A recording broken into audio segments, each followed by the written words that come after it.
Did you know that Luna Bronze was actually started by two childhood best friends?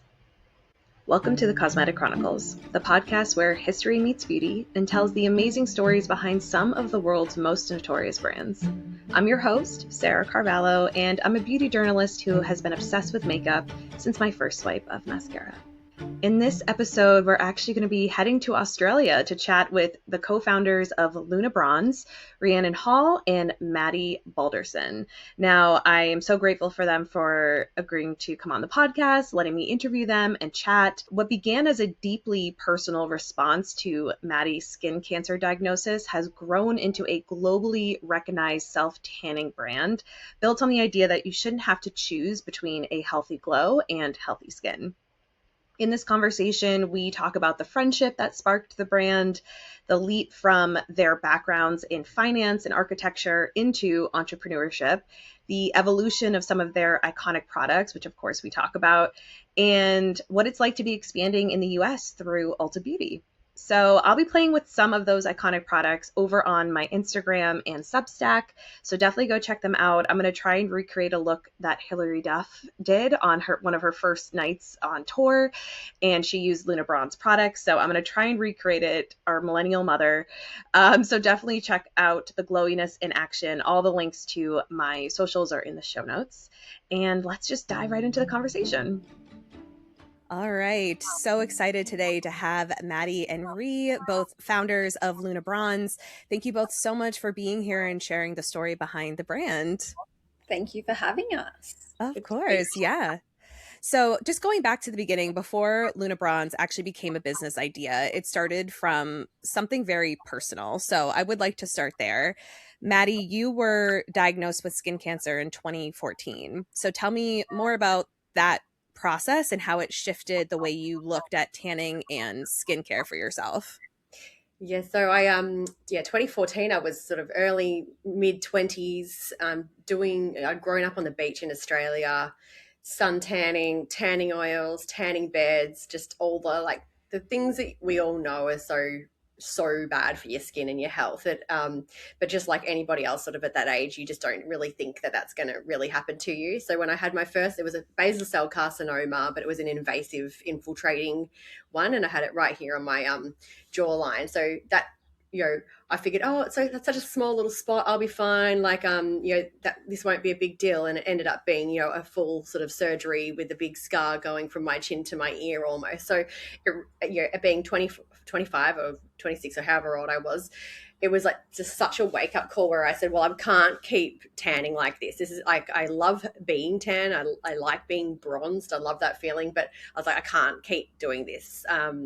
So it was definitely the wake up call that I needed. And yeah, it definitely sparked something in my head where it was, I wanted something that I could just have a daily glow, but not have to risk my skin health. I didn't want to have any more of these sort of massive surgeries and scars all over my face. So definitely a very good wake up call that I needed. Yeah. And that's like you said, when you're in your early 20s, you don't really understand sometimes the effects. Everything seems later down the line. Yeah. And like Rhi, from your perspective, kind of witnessing this happening to one of your oldest friends, how did that experience reshape the conversation you were having together, but also for yourself around beauty and health and skincare? Yeah, so Maddy and I have actually been best friends since we had just turned 12 years old. So we had traveled the world together, we had grown up on the beach together, and we had, been sunbaking together and going to tanning beds together and all of those things. And as Maddy said, we do love having that glow and that confidence it gave us. But as soon as Maddy had told me what had happened to her, naturally, like it jolted me as well. And I was like, well, if this has happened to you, this could also happen to me. And it was the wake up call I needed. And that's when we were starting to go to our local pharmacy and looking for self tanners together because, one, we weren't going to be going to the beach and sunbaking together anymore. Right. That wasn't happening anymore. And we knew that we couldn't continue, like I didn't want to continue sunbaking either. Like my best friend was going through something so horrific on basically a few months before her wedding. Yeah.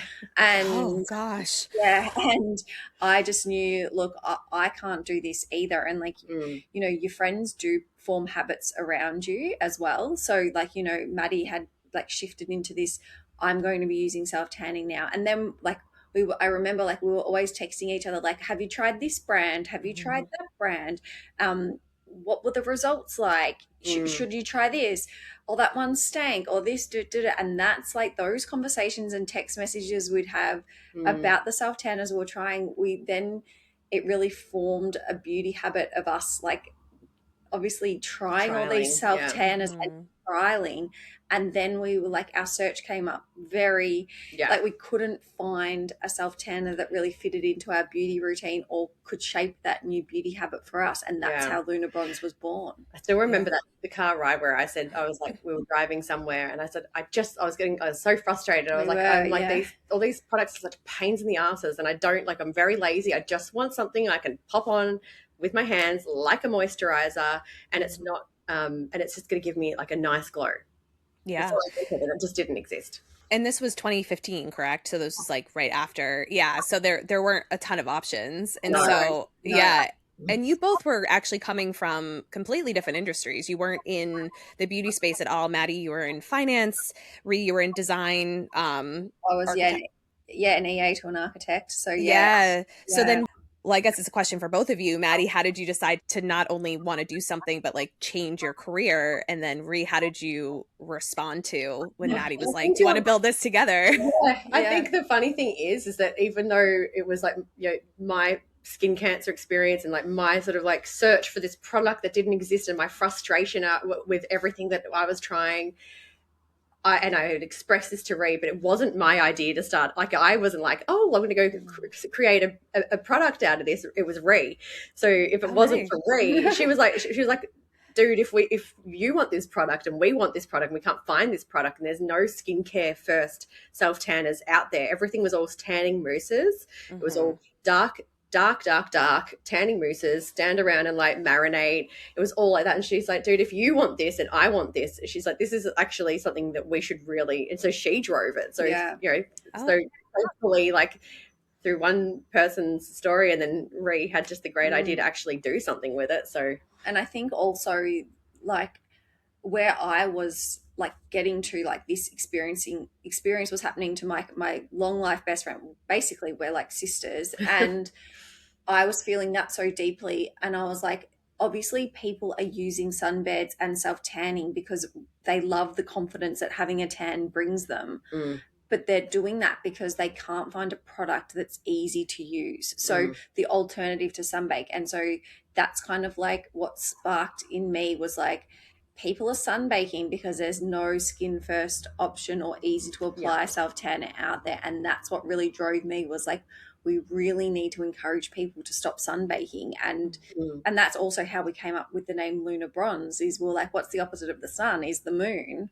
And obviously Luna in Latin means moon. So there were all these things from this initial diagnosis of Maddy that just like drove to where we are today. But for me, it was more about, there's no alternative out there that's easy and friendly and encouraging people to stop sunbaking. And that is the core, and it's still the core value of Luna Bronze today, is we want to encourage people to stop sunbaking. Yeah. And your first product was the Glow Gradual Tanning Moisturizer, which obviously makes sense based on all of the kind of trouble points that you were finding, was that things were just mousses, they were complicated to use, they were too dark, all that stuff that kind of keeps almost intimidating, keeps people from wanting to use it. So where was that like starting point for that first product? Was it with how you wanted it to apply? Was it like just kind of where did you start from the beginning? So where we started at the beginning was, it was a product that you could apply with your hands. You could apply it daily, just like a body moisturizer. It replaced your body moisturizer. You didn't need to use a body moisturizer. So it was very like hydration and moisturize first, with the tan sort of as a second piece. It's something that you can control the depth of your tan based on how many sort of applications you do. Obviously there were all these mousse options on the market. And, then there was Jergens Gradual. Jergens has been around forever, but that was orange and it really stank. I shouldn't be too... No, it's okay. I think self-tanners have a certain smell that people recognize. Scent was definitely a massive part of it as well, because in 2014, 2015, every single, most self tanners, they were smelling like fake coconut and lime or like a chocolate cocoa. It was very synthetic. And then the DHA scent, the tanning active, was just so overbearing that, my boyfriend or my fiance at the time, he's now my husband, he's like, you absolutely stink in bed. Like, this is just horrible. So the sheets were the whole ruined. experience of self-tanning was just icky and gross. And so we are one of the first sort of points as well with our first product was to develop a signature natural essential oil scent. So we developed a really beautiful, completely different, there's nothing else out there. It's lemon, myrtle, mandarin, and ylang ylang. So it's like a citrusy, uplifting floral. It's fresh. It's like a day spa. Yeah, it's very. It was sort of like Aesop kind of vibes. Was very where we sort of were taking that inspiration from. So that was sort of the cornerstone, was the hydration and the skin feel first, the ease of application, and that really nice scent, along with a real natural, controllable color payoff. Nothing that's going to make you go from one color to like something far beyond. You knew you wanted to manufacture in Australia. So how did that work, finding someone who was going to do something that hadn't really been done? I imagine that was a challenge. Yeah, like I think we got knocked away from most manufacturers. Like no one was going to work with us at that point in time. Yeah. So yeah, we definitely shopped around, and it was definitely a lot of back and forth and a lot of different sort of sampling. But and a lot of What do you mean? No synthetic fragrances in a fake tan? Yeah, or we can just give you this formula off the shelf, and you can just put your label on it. Pop this into it. And, and we didn't want to do that. So. We're fortunate to find a good manufacturer from the pretty early on, although they could see our vision and really wanted to, try something different. Yeah. In that space. You were essentially creating something from scratch, because they normally just had this manufactured bit already that you would just be able to and manufacturing back then as well, like is not sort of what it was like today. I think today there's a lot of beauty brands being launched every minute. So manufacturers are very sort of used to someone coming off the street and being like, hey, I've got no experience, I'd like to do a beauty brand. Whereas back then it wasn't happening as much as what it was happening now. So it was definitely a bit more of a harder sell to find someone to work with you. And you start off doing a really small opening order quantity. And remember the days of ordering 2,000 units? MOQ, and we were like, MOQ 2,000, how are we ever going to sell 2,000 units of self-tan? And now we sell it in a day. It's just, it's crazy how it changes. And you initially thought that you were just going to have that one product, right? You weren't really thinking about going beyond that. So what changed, and how did you stay open to the idea that you could do more than you originally expected? Yeah, so I think we really had a proof in concept as soon as we launched the Glow Gradual Tanning Moisturizer. So the gut feeling that we had of, if we want this, there's going to be a lot of people out there that also want this product. There was real proof in the concept, and it was actually our customers. So they were trying this product. I've never tried something like this before. This is fantastic. I'm loving this. Can you do something a little bit darker? Are you going to do something for the face? So really, at the way we've expanded our range is really listening to that customer feedback. And it was, I would love this for my face. So then we went and created our Loom tanning water, which is like one of our top 3 bestsellers now. I really love this product. I'd love to see like a hydrating tanning mousse. So that's sort of like how our tanning mousse ranges developed. And so it was really that customer feedback that really has driven that new product development. And then, we've been always really wanting to be innovative. Like obviously our first product, there was nothing on the market like it when we released it. So we really wanted to make sure our mix of business in SKUs was something that not other brands within the category were doing. So the innovation comes from us willing to take the risk, but also our customer feedback. And I think, and just being also bored of like the other, of like traditional self-tan formulas, like quite lazy. I know a lot of people are quite lazy. So like if we found it frustrating, we sort of zigged one way while they were zagging a different way. So I think, and it's really it's really validating for Maddy and I to see like our self-tanning jelly, for example. Like there is no other company or tanning brand out there with that format. It was a world first. It's now our bestseller. Like, we just had a call with Ulta just then, and like our sales for this product are incredible at Ulta. And again, it's an innovative formula. So people are out there willing to try these formulas and test them, and then they trust the brand because they've trusted us with our gradual tanning format, that now they're cycling into the self-tanning jelly, and they're cycling into the different products that we're launching. So I was going to ask how the process has changed from that first time creating the first gradual tanning. Obviously the customers have a big part in it, but how, in terms of the actual formula and like the consistency of the products, like the water drops and the jelly, is that something that you are working with chemists on, or is that something you're like, wouldn't it be great if it was just a little watery? Like, how does it come to you? You were the genius behind the jelly. No, really, it is sort of, you know, we love textures, we love easy to use formats, we like products that people can apply with their hands, and you know, as long as you sort of go and wash your, like the only caveat is wash your hands. Like, that's pretty, even lazy girls can manage that. So just different textures for different needs. Like, you've got to think about it being blendable. It's got to be thinking about what part of the body it's going to be on. Like, you know, can you reach your back? Do you need to use a mitt with it? Do you need to blend it? So yeah, we provide a product brief to our manufacturers, and then their chemists go away, and we sort of iterate. The jelly really came about that I wanted something, you know, our Glow Gradual Tanning Moisturizer is so beautiful. It's a very natural, subtle, buildable gradual tan, and it's a very rich, hydrating cream. So it's very rich. And I was like, we love that format. Our customers love that format, and we love to build that every day. But wouldn't it be nice to have something that can give you a bit faster color payoff, but with a more of a textural glide and real sort of like, you know, that glazed skin kind of feel without feeling sticky. So yeah, it's been really fun. And I think it's also like watching what's happening in the beauty space. Like, I think it's also like what formats are taking off in body care that you can adapt to self-tan. And like, when you're formulating self-tan products, it's not like you can just go and say, I want to put that format into a self-tan, because there's a lot of complexities when it comes to DHA and what reacts with DHA and the molecules and all of those sorts of things. So it's not just a matter of picking up a texture and going, oh, we'll just apply this to a DHA, you know, format. So I think there's a lot of trial and error in that. But like, obviously glazed donut skin for the face has really been having a moment for so long.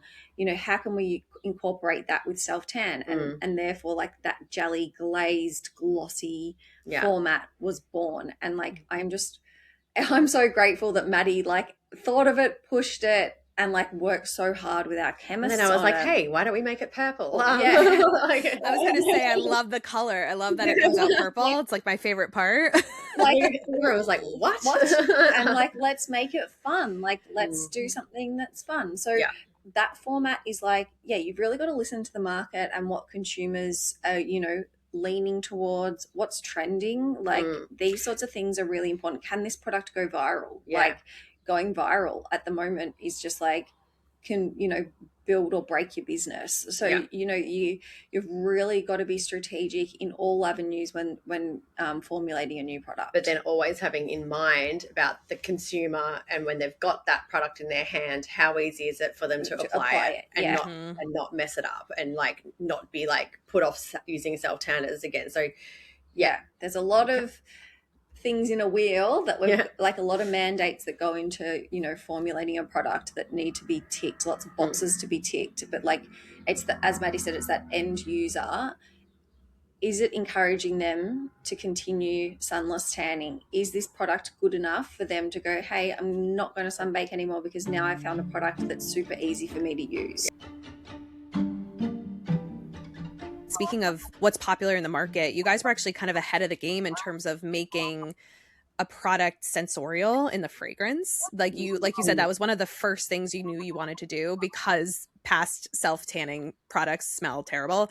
Obviously that's your signature fragrance, but have you thought about playing with fragrance with other products to kind of lift into the fragrance market these days? No. It's funny you say that, because like we're over in the States right now, and our last trip into Ulta, when we were here for Ulta Beauty, where we did pop into a store, and it sort of like your fragrance is having such a moment, and yes, it does. It has sort of popped into our mind, but then at the same time, I think you also got to hold on to what makes your brand you, and like it's just so signature. And it's a self tan at the end of the day. Like it's a rinse. Generally they're rinse off formulas. Or you know after a period of time, you're going to rinse it off later in the day. So I think the thing that we're going to focus on is that you're not walking around smelling like you're wearing self tan. So it's more about the sense during application, but as you get on through the day, you're not feeling like you're wearing a self tan, and you're not you could wear your own fragrances and not be clashing with some overpowering scent that's on your body or your face.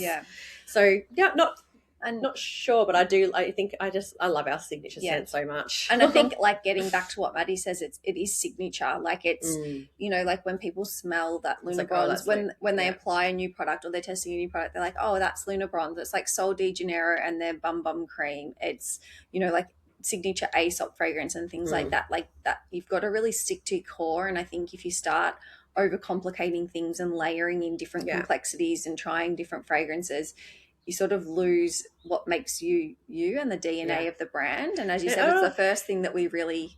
It also comes back to, you know, just releasing products for product's sake. You know, can you, here's a tanning mousse and we made a different scent. Yeah. It's like, is that innovation? Probably not. Right. Is it overconsumption? Yes. Maybe. And I think you raise a really good point, which is like, especially for a brand that's been around now for 11 years, you do have to balance the what are we known for, the signature, and wanting to be able to stay up kind of on the trends and be viral and all that. It's like, it's such a difficult balance, I imagine, for brand owners to have to navigate the importance of wanting to be the roots of who you are, and then also coming up with something innovative to offer. Is that something you feel like you work on daily with the brand? Yes. Yeah. It's very conflicting kind of, you know, that, and I feel like the beauty industry is shifting, because there was really a few, you know, good period of time there where it was like, oh, you're going to be releasing like 5-10 different products every year or you're not going to survive. And I think that conversation's starting to change. Is like, do we really need to have 5 or 10 new products every year out of every single brand? Does every single brand need to go span multi-cross category, or should we just focus on what we do best? Like, we have so many people say, oh, will you do an SPF one day? And we're like, you know, we love SPF. I love SPF. I love that category. I obviously wear it every single day. I'm constantly getting skin cancer. But I'd rather leave that to the people who are doing SPF really, really well, and we will continue to do our self-tan really, really well, and we'll be little sister buddies to the SPF category, and just do that really well. There's a lot of cross-category things that do happen, and you do find when cross-category does happen, it's maybe a unicorn moment for brands that they will do a cross-category product and it will go really well. But usually what you'll see is they'll do cross-category and then they'll go back to their lane for what they're known for. So, you know, we are still, you know, we're not investment backed. It's still just Maddy and I in this business. So everything we do has to be really thought out, really thoughtful. We're also really conscious of the environment. Like, you know, are we just releasing a product for product's sake? Like, no, we're not going to do that. So every product we do, it has to have a purpose, and it has to have, like, is this cannibalizing any other products in our range? Is there space for this? Is this something our customers are asking for? And then we will start like doubling down on that. Yeah. I had read that early on you knew you wanted, like I said, made in Australia, but you also knew you wanted it to be vegan and cruelty free. So those were your non-negotiables starting off. Similar to what you're saying now, are there any other non-negotiables when it comes to formulating, packaging? I know you've talked about sustainability before. What are some other non-negotiables now when you're going to market, when you're deciding you want to launch a new product? They really are our core. The natural look is for the self tan result is definitely a piece, and the ease of user application. I'm going to keep coming back to it and mentioning that because I got re-diagnosed with skin cancer. My original skin cancer came back last year, so they hadn't actually removed it. So I had more surgery, and I actually had 6 weeks of radiation while we were launching Ulta. But that was like actually a really sort of pivotal moment for us to come back to realize, like, remember why we started this brand.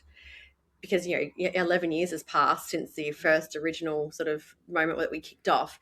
So to remember the reason that we do this is to get people not afraid of using self-tan. We speak to so many people who are like, I'm so scared of using self-tan. I've had so many, I've heard bad things about it, or I've tried it once and it was awful. So that's really like the thing that we keep coming back to is like, can these products, will these products appeal to a wider audience of people who have never self-tanned before? They're looking at the other self-tanning brands in the category, and maybe they're 19-year-old girls in bikinis at the beach under the sun in their fake tan, and that doesn't speak to us, and it doesn't speak to a whole other subset of people. So I think that's really where we keep coming back to. It's like, is this an easy to use product? Will it give people a really natural result that they'll absolutely love, and they'll keep coming back to it, and they will really make that connection between self-tan sitting adjacent in that sun care category, picking up your SPF. If you care about your skin and you're applying SPF on, or you're doing Botox and anti-wrinkle treatments, self-tan does sit in that world. You're not out there baking and frying your skin to get to get like that nice glow. And in Australia, the tanning culture is just so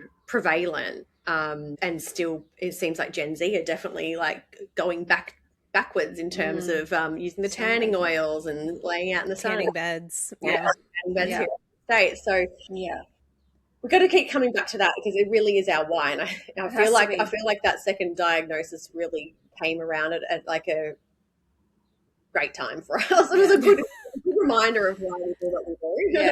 And I think like getting back to the mandates of when we're formulating product, it's that easy to use.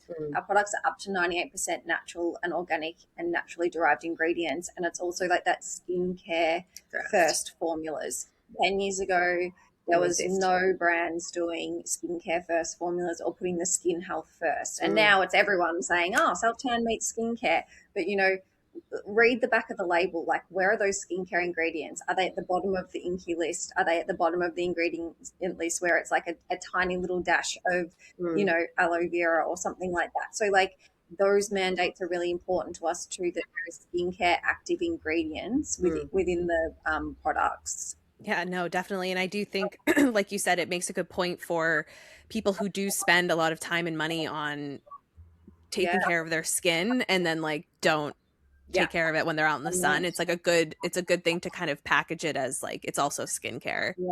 And we heard an interesting stat today that only 12% of the population in the US use self-tanners, and there's a 14% of the population are interested but just not quite sure where to start. So we're really those formulas for people who are just not sure where to start. So there's a lot of work to be done still, but it's very encouraging. We're seeing a lot of beauty outlets like Allure, New York Times, talking about sunbaking, talking about like it's instant gratification. Like your tan line trend at the moment on TikTok, it's instant gratification for in 10 years time. You'll pay for it. When you're 26, you could be getting this cut out of your jaw like Maddy. Back then we wanted that instant gratification. Like, we constantly seeing on TikTok, UV10, I'm out with my tanning oil on, like things like that. Like I think the younger generation just don't realize that it could happen to you, and it will age you. It will. If it doesn't, if skin cancer doesn't happen, you're going to age. You did mention that you launched into Ulta, so I want to give a moment for that because that's huge news for you guys. You expanded into Ulta nationwide this year, 2026, earlier this year.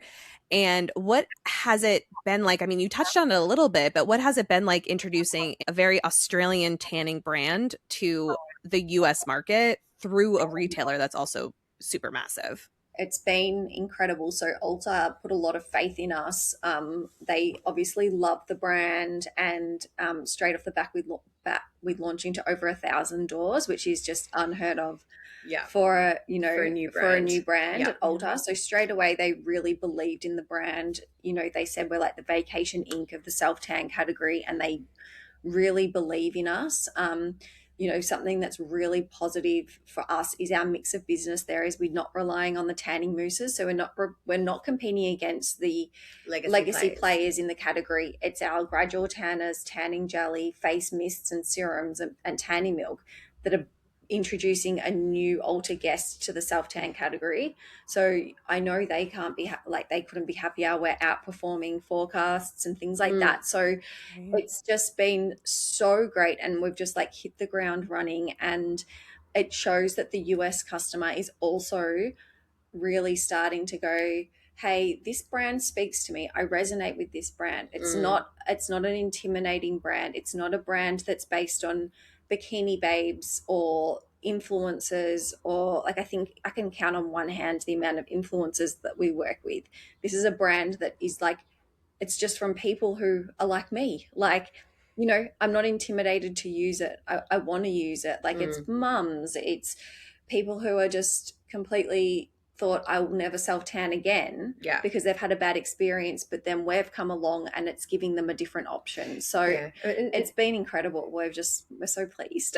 Something about the US shopper as well is that very early on when we first launched Luna Bronze, we, you know, us with our one product, we thought we'd be shipping around Australia and people in Sydney and Melbourne would be buying our product. And then very early on, we had orders, like the bulk of our orders were coming in through the US and Canada. So we were 90% North America and 10% our own backyard, which was early when you first started. Forever. Yeah. So so Ulta's been just like the best. Like it's, you know, I can't believe to say that we're like Luna Bronze is 11 years old. That feels so crazy to think, because we do feel we've almost had like a bit of a rebirth in the last 5 years, but it's been, now we've had such a great customer base in the US that now we're able to give them such a great retailer like Ulta, which, you know, is going to be local to them. So yeah, giving them that like a more to access points to the brand has just been so phenomenal. Yeah, I mean, you can DoorDash off Ulta now. Yeah.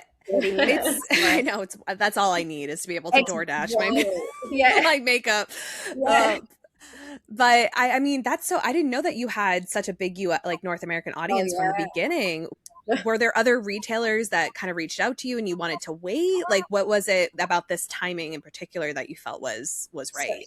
So early doors, like organically, we saw the online sales coming from the US, and we just had to quickly pivot and re-strategize and go, okay, this like is resonating with the Northern American customer.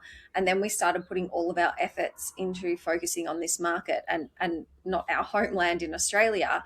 And then Revolve and Free People started to reach out just organically because they were seeing our products on socials. But also getting back to Maddy and I being the sole investors in this company, to launch into a retailer takes a great level of money and investment and resources and operations. And so we had retailers knocking early, but strategically it wasn't the right time for us, because, you know, there is such a thing that you could launch into a retailer and sit on the shelves and die if you don't have the resources behind you and, you know, the growth behind you to be able to support the retailer. So we really had to just continue to build the brand and have that really strong online.com presence. We launched Amazon the year before we went into Ulta. So then we saw the proof in Amazon.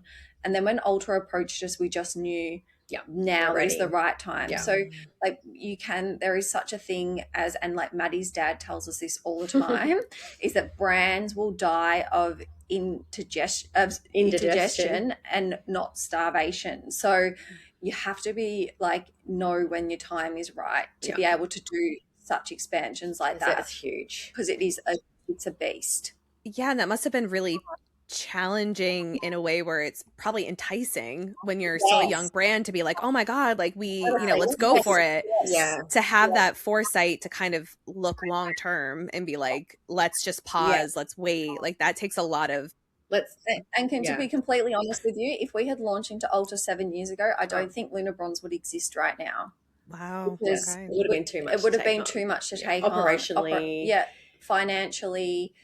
Just resources. Also, Maddy and I were really green. Like we touched on this at the start of the podcast. Like we didn't come from beauty. So we'd have one product. Yeah, we didn't come from a beauty background. Like you know, and like it's enticing, and like that's the problem in business. You do get a lot of shiny objects around you that you think, oh, I want to try that, or I've got to do that because every other brand is doing that and every other brand is launching retail. And like at times we felt like, oh my goodness, we're going so slow. Like we're really building this brand so slowly. Like, have we not made it? Like, obviously we still feel like we haven't made it, but you do feel like you're always, we felt like we were always 10 steps behind the category. But my gosh, I'm so grateful we took that slow and steady approach and we crawled before we could run. That's good advice, I think, for anyone who's starting any kind of business or any freelancer, like anyone who's having to build something from scratch. I think that's really good advice, is that we want to rush so much, especially when you see other people's businesses and success. So you're kind of like, you feel this like need to move fast. So that's really great advice. Yeah, and there's a lot of smoke and mirrors out there too. Like, you think this brand is doing so well, I need to be doing this, but really they're like, there could be so many things. Stay in your lane. And I think the turning point for us was about 3 years ago. Mads and I sat down and we had this huge heart to heart, and we're like, we're focusing on 4 things this year. And we wrote them on a whiteboard, these 4 things. And everything else, any opportunity is a no. Yeah. And we focus on those 4 things. We did all those 4 things. We excelled at them, and then it has set the business up for where we are now. And it was the best thing we ever did. Yeah, we do it every year now. And we do it every year now. And you did touch on this, but I want to just kind of bring it back because I read a statistic. Obviously, skin cancer numbers are still extremely high, but particularly in Australia, based on your location.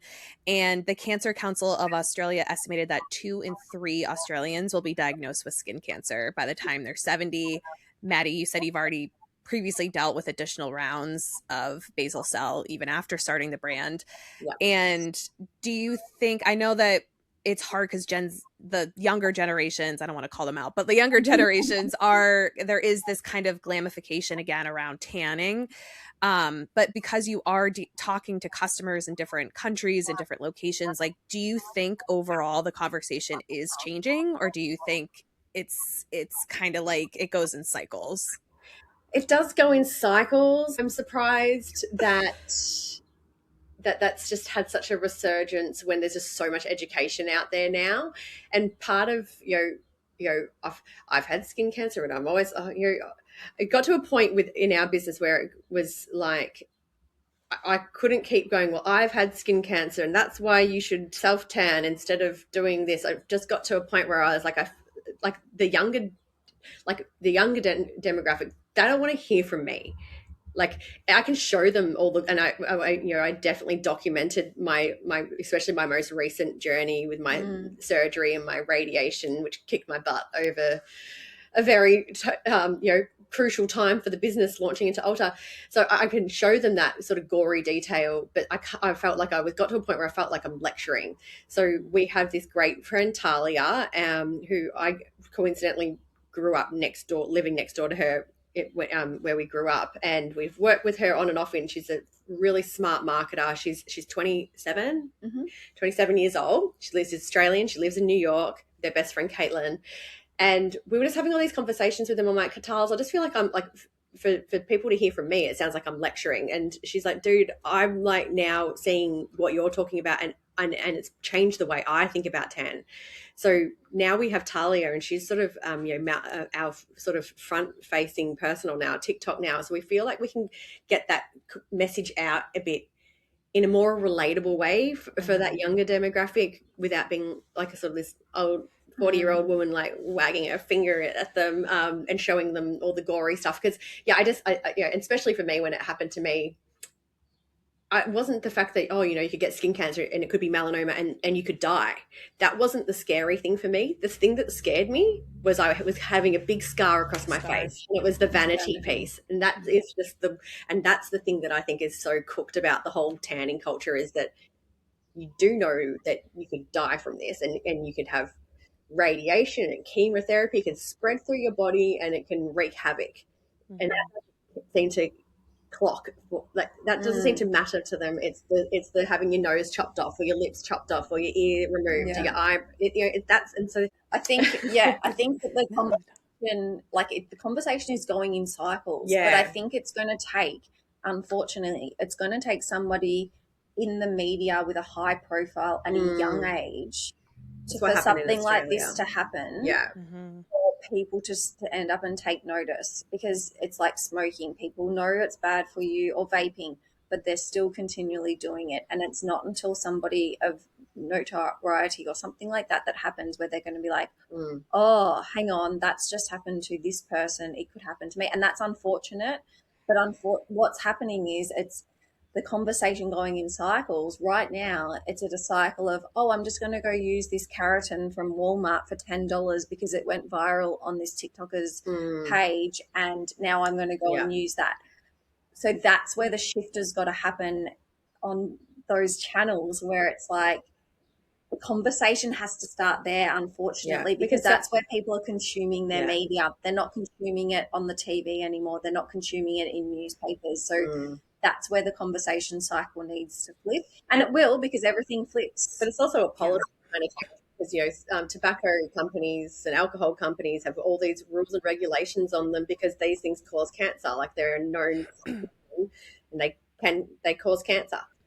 These tanning oils and accelerators cause cancer. So but they're able to be sold to 12-year-olds at your local supermarket. Yeah. You know, I know from my personal experience, when I'm a millennial, early 2000s high schooler, tanning beds I don't even tan. Like, I burn, so I don't know what I was even doing there. But one of my best friends got skin cancer on her leg.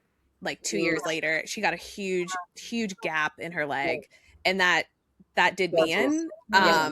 But again, like, you hope it doesn't get you. You hope you don't need that to get there. But I think in the meantime, knowing that you're creating these products that people can find when they finally make that choice is like a good place for people to land, because I think they're more likely going to reach for a product that if they decide to do it, it's easy and it's right there. And it's cute on the vanity, which is also like, that's a big part of it too. You know, it's like it's a beautiful package. It's good colors. It looks fun. Was that all part of the idea too when you were doing packaging? Well, when we first launched, we were black and white, very boring monochrome, and we got to a point about 7 years in, and we were like, this doesn't speak to us. Like, we're a fun brand, and we've got personality, and we've got a story to tell, and that just wasn't telling it. So best thing we ever did was to give it some personality. And you've been friends for such a long time, and you've said in the past that your friendship is really the foundation of Luna Bronze. How do you feel like your relationship has evolved through building an actual business together? Because I can imagine that can be stressful. I think we say something to each other all the time, and it's choose your business partner like your life depends on it. Like, because really, like, we've basically become like family. Our families are now intertwined. Like, our kids are like best buddies. And one of the things, when I was having surgery last year and I was sort of out of action, Rhi has to. You need somebody that can come in and they're going to come in and pick up the slack. And then if Rhi's family go down with illness, like, I can come in and pick up the slack. But it's also, it's not just Rhi and I, it's our husbands as well. So, like, we're a real sort of team unit. And I do think and we're very lucky to have that. And like, we're each other's yin and yang. Like, what Maddy's strength is are my weaknesses, vice versa. But like, complementary skill set is very helpful. And like, our staff always say to us, like, what do you guys talk about? Like, because obviously we spend time together outside of work, and we're like, you guys wouldn't believe this, but when we're together in a social setting outside of work, Luna Bronze doesn't even come into the conversation. We never even talk about it. Like, it's like it doesn't even exist. Like, our friendship does come first. And like, when Maddy was going through her surgery, like that night, Matt and Zoe, Maddy's daughter, were at my house. Like, I was cooking them lasagna. Like, that is the most important thing to us. And Luna Bronze is a bonus that we got to do this together. But the friendship is the solid thing. But also, we're not afraid to hurt each other's feelings. Like, I can tell Maddy when she's been a pain in the ass, and she can tell me. Like, and we don't get offended. And you've just got to make sure the person that you do this with you trust them 150%. We are so lucky to have each other in this. Couldn't imagine really doing it by yourself. Oh, I wouldn't want to do it. There'd be no Luna Bronze. No. Well, thank God you two found each other and decided to do this. But Yeah, well, we were actually born in the same hospital 5 days apart, so it's crazy. That's wild. The Same universe. year as well. Same hospital, 5 days apart. My mum's And you went met at 12. And Yep. we met at 12. 1999. Don't do the math. Yeah. On my podcast, I always have a segment called the rabbit hole of the week, because when I do all my research, I always fall down some kind of like side rabbit hole and it's wild. But have you guys ever fallen down a rabbit hole when you have been trying to formulate a product? Has there ever been something that you started and then were like all of a sudden end up all the way over here?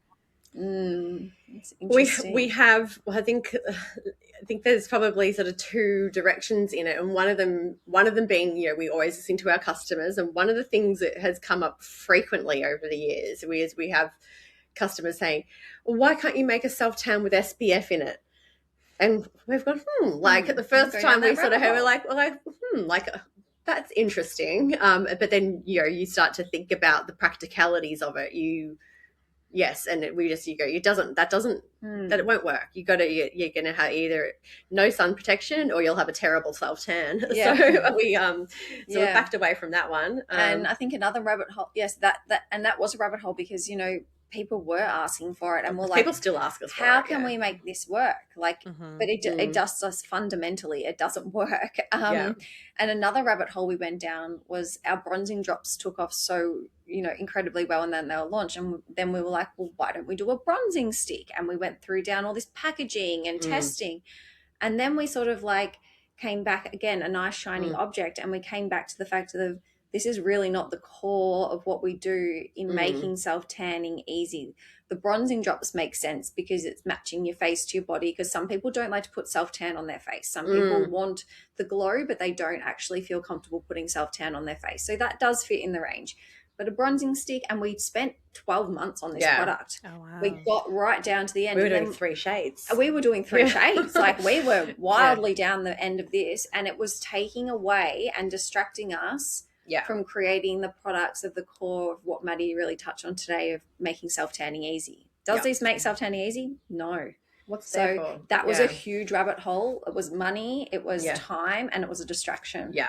Wow. And you've realized it before you went to market, and you were like, this isn't we pulled it. What we're Wow. Again, another brave. We still have it.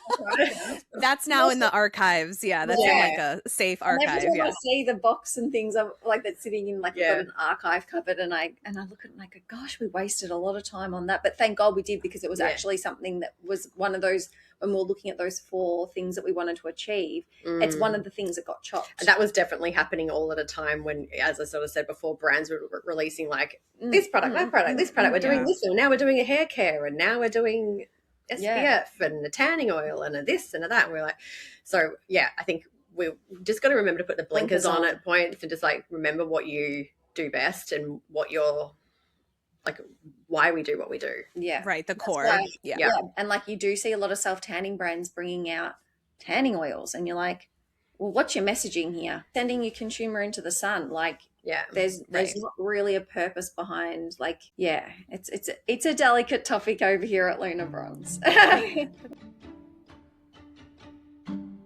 I do want to run through some of your iconic products. So anyone who's listening or watching, if they haven't tried anything yet, I just want to run through some of the iconic ones, and then you can feel free to add on to it. But the OG, of course, is the Glow Gradual Tanning Moisturizer. And you just released it in a medium shade. Is that correct? Yes, that's right. So Glow's 11 years old, and we were celebrating its sort of birthday, and you know, it is just such a cult hit, this product. People pick it up, they love it. They can it replaces a body lotion, a body moisturizer. They don't feel sticky, they don't feel stinky, and they've got a really natural looking glow that they can build. And the only feedback we ever got from our customers were like, I love this product so much, but sometimes I just like it to go a little bit deeper, a little bit faster. And so the idea of just bringing out a medium and that product has just gone crazy. Straight out of the gates. We launched that in January, and so another just kudos to our customers. It was a real love letter to our customers, that product. We really, yeah, it has performed incredibly well. Yeah, it's lovely. And then the self-tanning jelly, which I have here. And that by the time this goes live, there's going to be a new jumbo size coming in this. Today? We are launching that Today. today. So that's again another thing that when we released our jelly, it has won 4 beauty awards already. It's coming up to its 1 year anniversary. The jelly in the OG size there. So just absolutely, and it's purple. Purple. Just such amazing feedback. It is an incredible product. It feels so beautiful and silky on the skin, dries down nicely, doesn't leave you feeling sticky. You can get dressed and get on with your day and then have a rinse later on in the afternoon. And the deeper the tan is, it will be determined by how long you leave it on before rinsing. So the only thing that our customers ever said to us, like, I love this product so much, I need it in a pump pack. And so, you're like, we got you. And the same thing happened with our glow when we first released our original glow. That was our next product was the jumbo. When you have such a cult loved product like that, and if the only thing that people are saying is I just want more of it, that's so good. That's a good problem. It's a good problem to have. I'm just noticing this, but do you have the moon? Is that different shades based on how dark? Yes. It goes.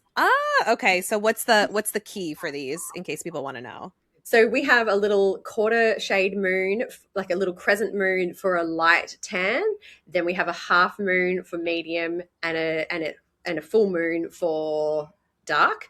And our customizable products will have multiple moons on there to basically say that if you can put more on or less on or leave it on for a different amount of developing time, you can go from either a light to a dark tan with the same product. And I also have the bronzing drops here, which you had discussed as well, that people really love, the cosmic bronzing drops. Where do people like that the most? Like, is this the one for the face that you were saying? Yeah. So they're more of a wash off.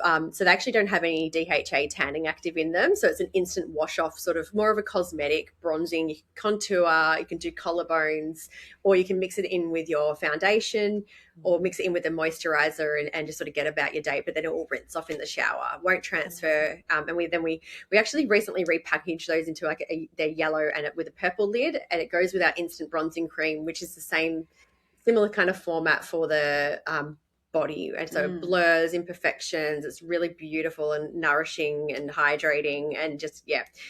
And I think people love the bronzing drops because they're really affordable, like $29, but they're not muddy. Like, I know typical bronzing drops can be very muddy and they're quite pigmented. So a little bit goes a long way. So people love it because you can literally buy one and it will last you for 12 months because it's just a little bit goes a long way and it just gives you that nice little. Yeah. And we didn't do we lent away from shimmer. We felt like we wanted something more of like a natural look. Well, we didn't want to look like a disco ball. I like to use that for my neck. Yes. My neck is like 8 shades lighter than my face, and I usually try to try to bronze this up a little. Yeah. And so you already mentioned it, but the instant bronzing cream is also a big hit. I saw a Hilary Duff favorite recently when she was on. Yes, she wore it on tour. I'm actually going to try and recreate her bronzing look with the bronzing cream. And try to get her glow because she looked beautiful. Incredible. Oh my God. She's our millennial mom, you know. Oh my God. She's just getting hotter with age, that woman. I'm like, and it's because she self-tans. That's exactly it. That's why she ages so well. So the instant bronzing cream and the bronzing drops are very similar. And then the newest product, which I want to talk about really briefly, is the self-tanning milk. So tell me a little bit about that formula and the texture of that. So very milky. It's a customizable product. So you can leave it on for 2 hours. You'll have a nice light glow. 4 to 6 hours you have a medium, and then up to 8 for a deeper glow. So it's very silky. It's obviously a milky texture. It's enriched with ceramides and niacinamide. So it really has that skin I say skin hydration and moisture, like it's just such a cornerstone of all of our products, because we do know that your tan will fade better when your skin is hydrated. So you won't get that tiger bread cracking, sort of uneven fade and patchiness. So like that's why those sort of features are just so important in our range. It's great also for like, because if you do leave it on for 8 to 10 hours, you will have a deeper payoff, like a tanning mousse. So it sort of replaces that tanning mousse format. Apply it with a mitt, buff it with a brush. It's clear, so there's no staining. So it's kind of giving those people that really do want a deeper glow, they can have that if they do want with that product. Yeah. If people have never tried self tanner before, which product do you suggest they start with? Depending on the level of the glow that they're after. So Glow Gradual Tanning Moisturizer is always a great starting point. People can sort of apply it daily until they sort of reach like their desired shade. If they are wanting to go something a little bit more instantaneous, the jelly is just so foolproof as well. We're supposed to make you look like you on vacation, not you who's obviously gone and got a spray tan or something like that. Right. So definitely the Glow, the Illume Tanning Mist for the face is really just so simple to use as well. But we're not going for Ross Geller when he stood next to the sun in Friends. Like that's not where we're not. That's not the end goal here. Right. And I think what we do see is we see people, starting their Lunar Bronze journey with that Glow Gradual Tanning Moisturizer, and then they, really trust the brand, love the smell, love the skincare formulas and the skin benefits of the hydration. And then they're like, okay, now I do want to go into something medium. So they will pick the jelly up, or they will pick up a face product. So it's really enabling the trust with that first product, someone that's never tried self-tanning before, and give it's that element of trust. And then they sort of go into something a bit deeper and something that suits the occasion of why they want to be bronzed. But more skin but glowier is literally how we want our customers to feel. That was literally going to be my last question for you guys, was how do you want people to feel when they are using your products? Feel themselves, just with that nice little vacation glow, but without the sun damage. Feel good bronzing. We call it feel good bronzing. Yeah. So it's definitely a different POV on tanning, but it is something that is encouraging people to step out of the sun and under the lunar moon, and that's what we're all about. I love it. Well, thank you guys so much. I loved being able to talk to you both, and I know that you've inspired some small business owners, because that's some good advice that you're giving. So thank you for that. And just congrats on Ulta and all of the growth and everything. It's really exciting to see what else you all do. Thank you, Sarah. And thank you for always being such a champion of our brand. Oh my God, of course. Great stories, and we've loved this today. It was so fun. So thank you. Oh no, my pleasure. No, of course. So those were the Chronicles of Luna Bronze. Let me know what you think of the brand, and if you've tried any of their products or are going to go out to Ulta Beauty and buy some for the summer. A special thank you to Rhi and Maddy for coming on the podcast and just talking more about their journey, being super honest about what it takes to build and create a lasting brand. And I am so thrilled that they are expanding more in the US, and I look forward to seeing what Luna Bronze does in the future. Thanks for tuning in, and feel free to share some of the brands that you would like to see covered on this podcast. And as always, don't forget to like, rate, subscribe, share, all of that good stuff. And I'll see you next time on the Cosmetic Chronicles.